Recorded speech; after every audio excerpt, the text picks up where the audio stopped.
Morning everybody. It's Saturday morning again, and I've been thinking all week.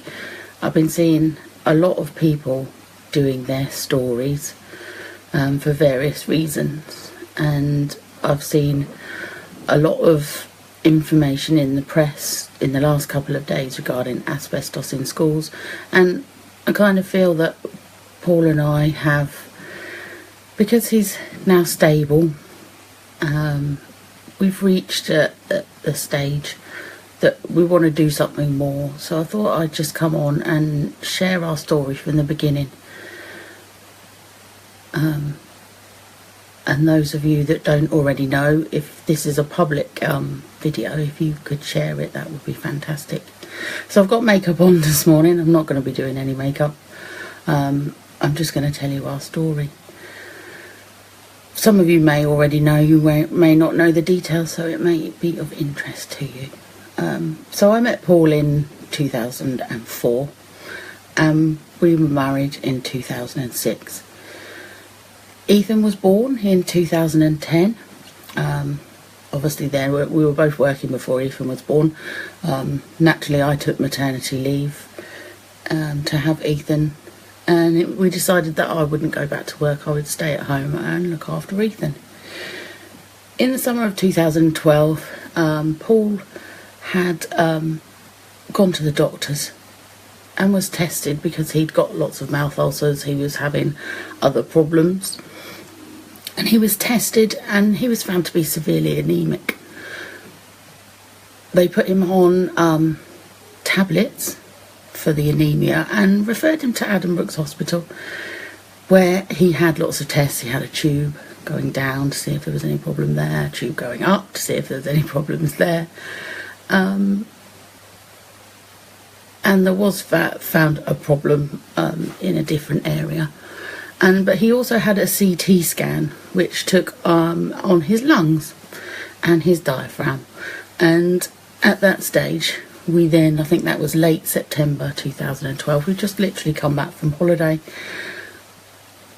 and Ethan was only, so September 2012, Ethan wasn't even 2, he was like 20 months old. And we'd just come back from holiday and we'd got a letter from Patworth Hospital.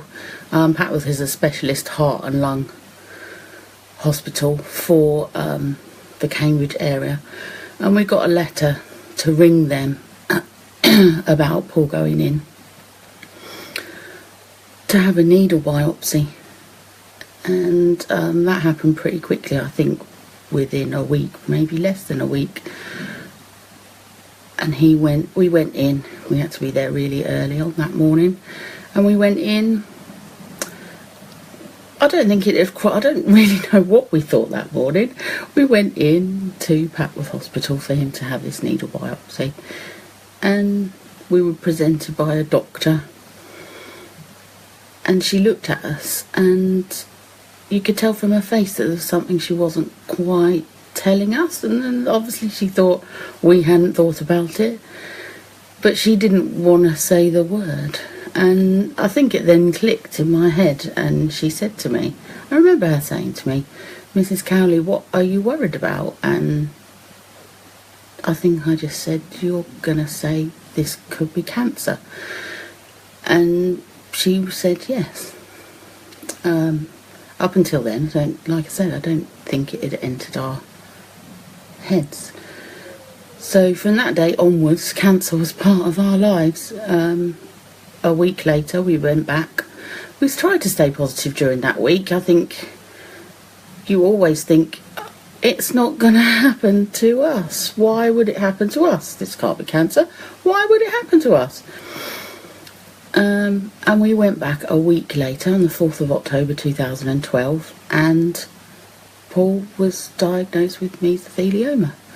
I'm going to try and not get emotional. I didn't think I would. Paul's diagnosed with mesothelioma. Now, mesothelioma is a terminal cancer. I don't really like that word terminal. I like to use the word incurable. For those watching that don't actually know us, that was October the 4th, 2012. Paul is stable at the moment, so 4 and a bit years later. But I'm going to tell you what happened from then onwards. So 4th of October 2012 he was diagnosed with mesothelioma. Now we didn't ask what the prognosis was, and I didn't look that up until I felt comfortable with knowing that information. Now, if you look up mesothelioma, and you can look on the Cancer Research website, I just did it a few minutes ago, and it says it comes with a poor prognosis. Basically, most people that are diagnosed with mesothelioma do not survive 12 or 18 months. But I knew that my husband did not fit statistics. Statistically, a mesothelioma patient, the average age of a mesothelioma patient is 72, I think. So he didn't fit that statistic. Mesothelioma, I haven't actually said it, is caused by exposure to asbestos. So asbestos, most people that get mesothelioma have worked with asbestos. So builders, plumbers, electricians, carpenters. Asbestos was used widely in buildings in the 60s, 70s, 80s. It was banned in the UK in 1999. So any building that was built pre-2000 could possibly have asbestos in it, and it's used in lots of things you wouldn't necessarily know that it's used in. It's used in floor tiles, it's used in adhesive for the floor tiles, it was used in covers for pipes. I mean, it was thought to be just a fantastic mineral that was fire retardant, fire resistant, and was fantastic. But little did they know, I've heard that they did know in the 60s that this was it was a carcinogenic and it would cause cancer. So I've probably completely digressed now because I've gone on a bit about asbestos. So Paul, diagnosed it 4th of October 2012. So after that we went through lots and lots of hospital appointments. So after that he had a PET scan to check that there was no cancer anywhere else other than what they'd found on the CT scans. He then met a surgeon who wanted to go in and do what they call a video assisted biopsy, because they looked at Paul and thought, you don't fit the statistics, you're too young, you haven't worked with asbestos. Because Paul was not a plumber or builder or any of those things, and of course the lead time on contracting mesothelioma from the time you're exposed to asbestos is 20, 30, 40, 50 years. It can take that long to develop. So Paul would have been really young. He would have been a baby or school age when he was exposed to asbestos. So the surgeon wanted to go in. He didn't believe that Paul had got mesothelioma. He looked at this chap who looked well and said, I don't believe what that biopsy is telling us. So he wanted to go in and look, and he did that on the 19th of October 2012. And all those results came back that it was mesothelioma. Then we met him again, and he wanted to go in and do major surgery on Paul to debulk the tumour that was there it was partly on his diaphragm and on his right lung, in 2 places. So he went in on the 23rd of November 2012 and debulked that tumour. Now, I remember getting a phone call from the surgeon that night. Paul, it was a long operation. Paul wasn't going to be up to seeing any visitors that day, so I just got a phone call from the surgeon telling me that in that month from the first time he'd operated on Paul to the second time he'd operated on Paul, that he was very concerned that the cancer had grown significantly and he would want Paul to have chemotherapy as soon as possible. Now, bearing in mind that the major surgery Paul had, they told us that he was going to be in hospital 5 days. 5 to 7 days, I think they said to us. He went into that hospital and had the operation on the Friday and came out on the Monday. I remember saying to the nurse, he shouldn't be coming home. Why are you sending him home? But Paul was fine. He came home, and I think 2 weeks later, because that was the 23rd of November, and Ethan turned 2 on the 4th of December. And we went to a soft play centre, and Paul, even though, because he has a big, like, rainbow shaped cut along his back, if you look at him, he's got a big scar, rainbow shaped like that across him, and several little drain holes across his back. So he shouldn't really have been crawling around in a soft play centre like a couple of weeks later, but he was.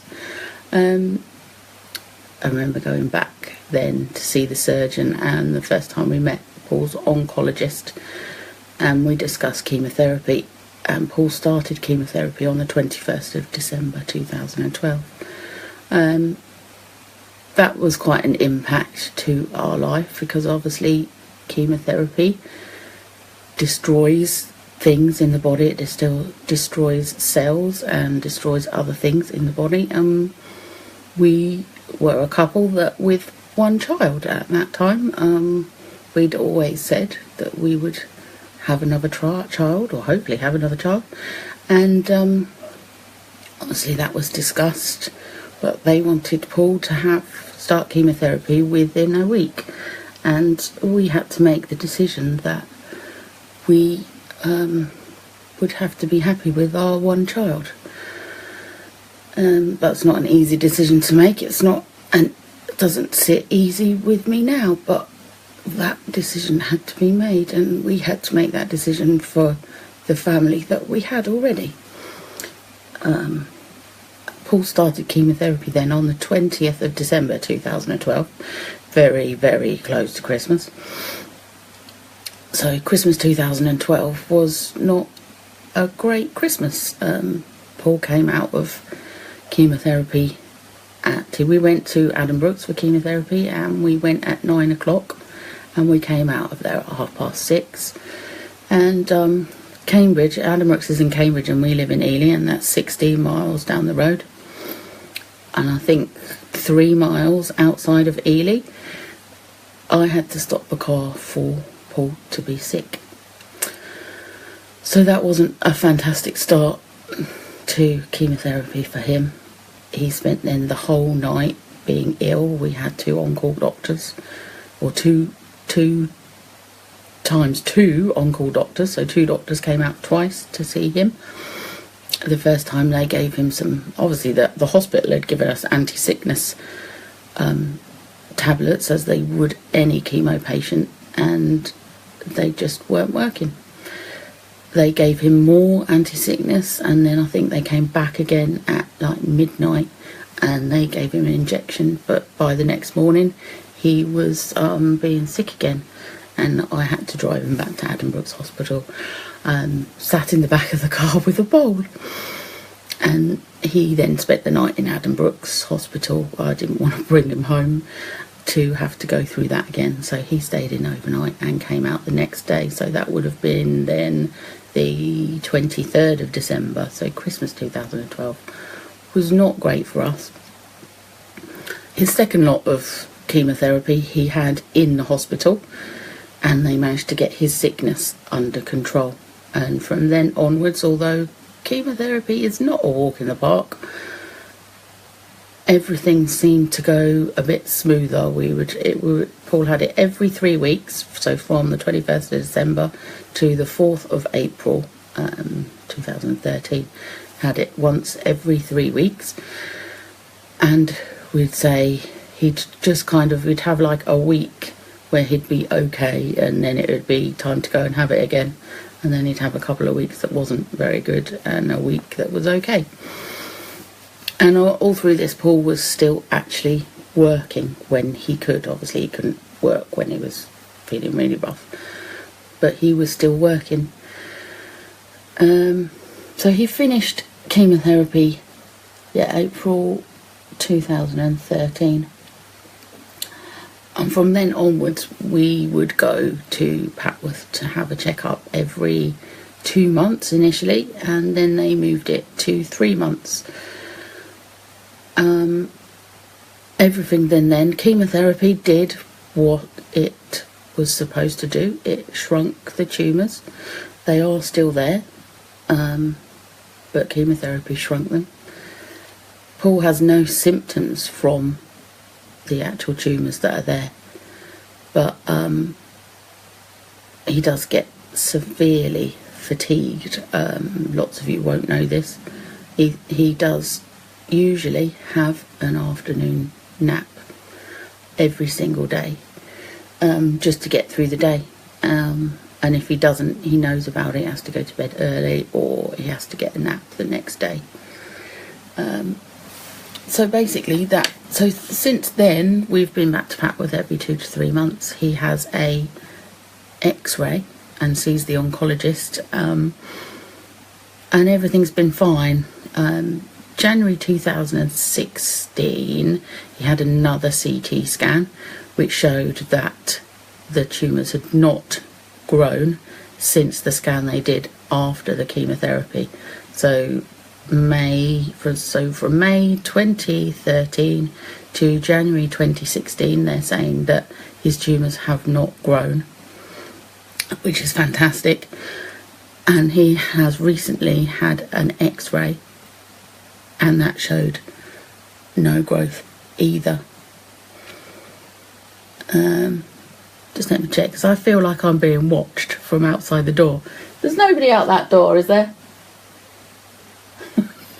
I feel like I heard somebody come up the stairs and try and listen to me.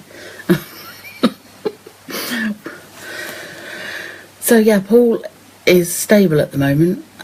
Like I said before, we've never asked the hospital what the prognosis is, but I know from looking online at cancer research that the prognosis is not good. 12 to 18 months.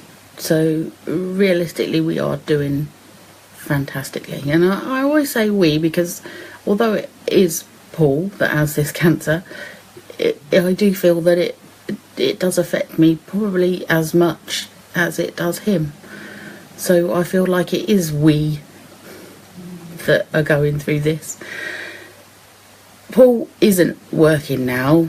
He did manage to carry on working. He worked part-time after he'd finished chemotherapy, but his fatigue stopped him working. He had to work part-time, and he didn't have a very supportive boss at work, and they couldn't understand why he couldn't work full-time, and they couldn't understand why he couldn't do more hours in the day. And I think Paul felt that actually working wasn't a fantastic way to be spending the time that he felt well. And the time he made that decision to stop work, we didn't know that he would still be alive now. We didn't know that chemotherapy he wasn't gonna have any more treatment. We still don't know that when he will next have to have treatment. We're going back to Patworth in 4 months' time. I think it's probably about 3 now. Can't remember when we last went. And things could change instantly. At the moment he's fine. Apart from the fatigue, he is fine. If you look at him walking down the street, you wouldn't know. And that's one of the things I think we struggle with, that perceptions of us as a family, if you don't know us, are probably quite, well, why is he not working? Why is she not working? What is going on there?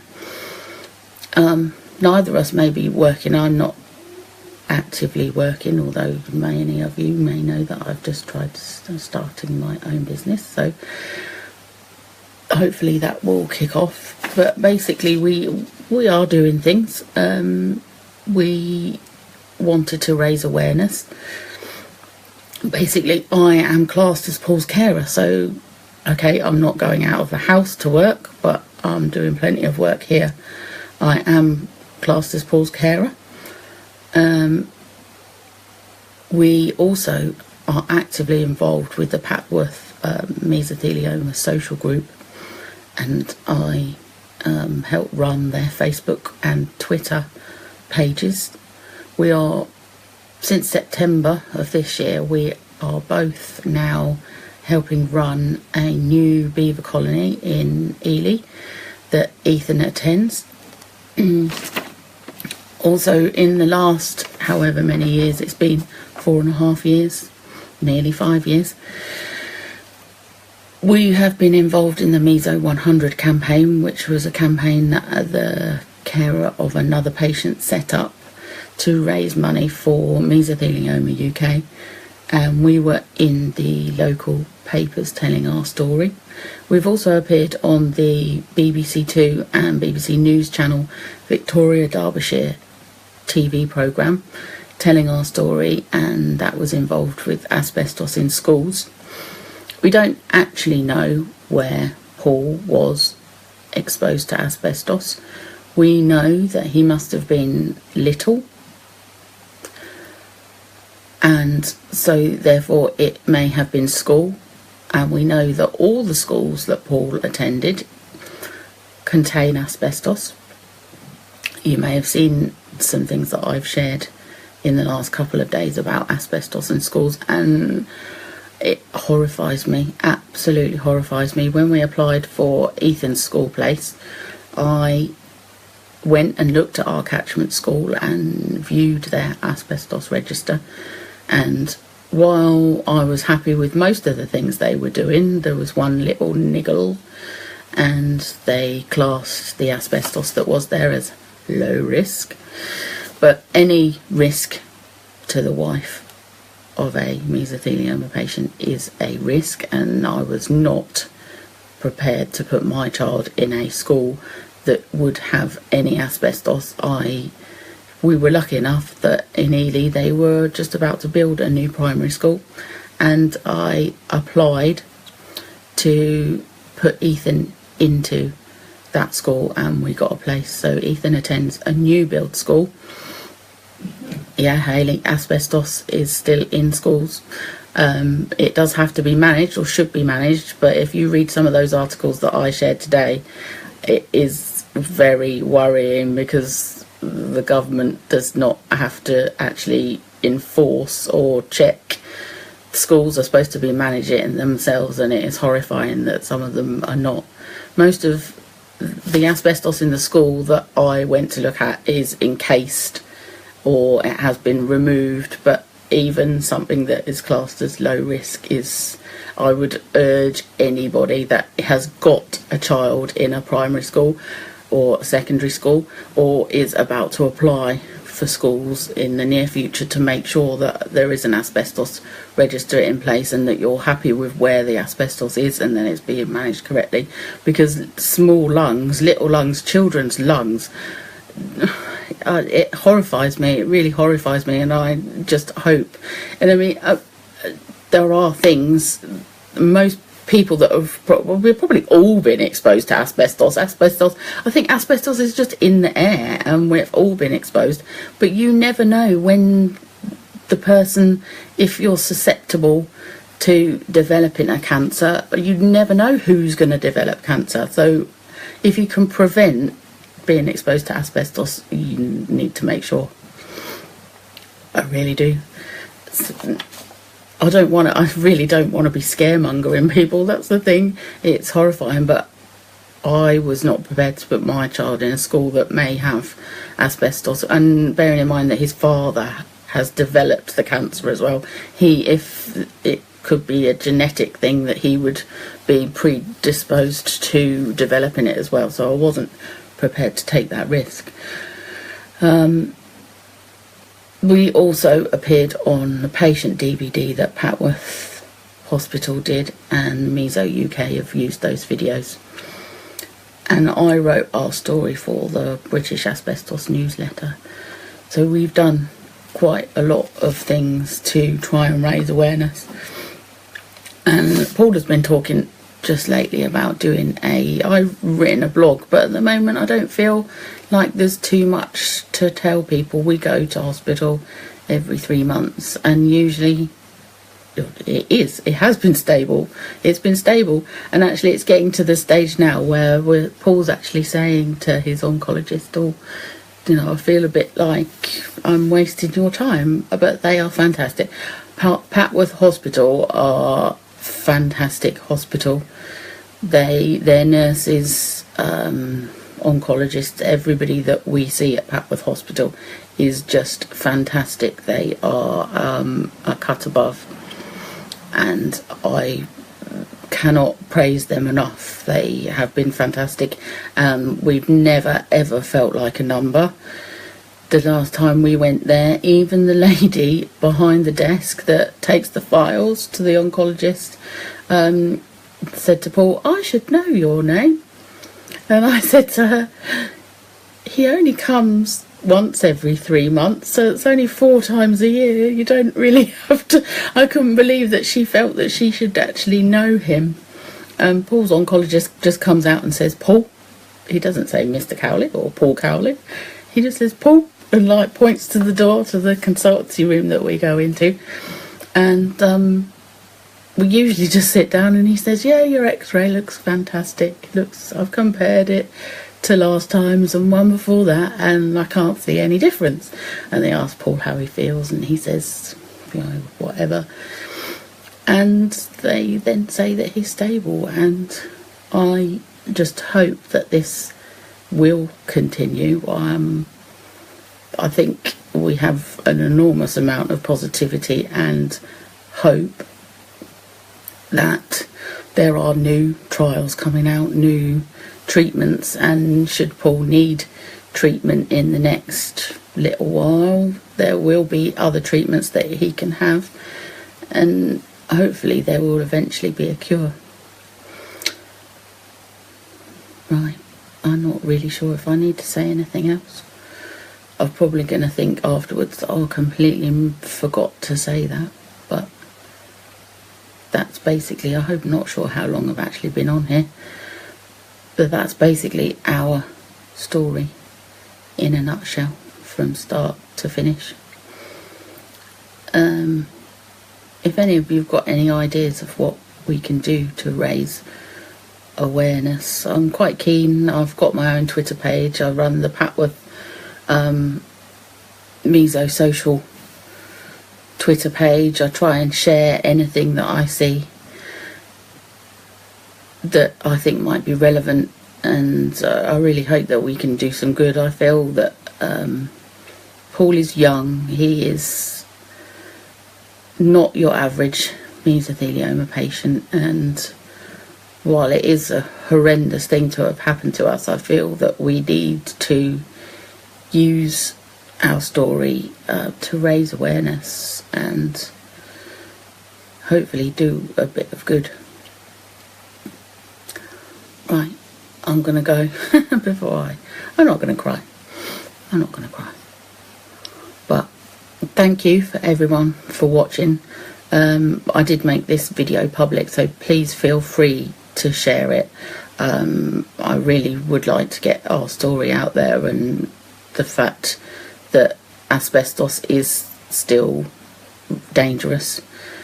Most of it, and asbestos is only dangerous if it is like damaged. So if you've got asbestos anywhere, if you've got it in your house, as long as you're not damaging it, it's the fibres, breathing in the fibres is what does the damage. And like I said, not everybody that's exposed to asbestos develops this cancer. I really don't want people to be watching this video and going, "Oh my god." But I just think people need to be aware that asbestos, if it gets damaged, it can harm and it can cause cancer, and it can and does wreck lives. Our I don't like to say that our lives have been wrecked. They haven't been wrecked, they've been changed. Our life plan had to change. Like I said, we would have planned I would have planned to go back to work, we would have planned to have another baby, we would have planned to move house. We're in a 2-bedroom house, which is fine with the family that we've got, but we'd always thought we'd move house, have another child, I'd go back to work, and things have to change. So at the moment we're living a new normal life, but we're quite keen to raise awareness and get our story out there. Right, I'm going to stop because I could probably go on for hours talking about our story. If you haven't watched this from the beginning, when I come off, it will load back up and you can watch it and share it. But thanks very much. That's really brilliant. Thanks for everybody that's watched and will watch. Alright then. Happy Saturday. Have a fantastic weekend, everybody. Bye.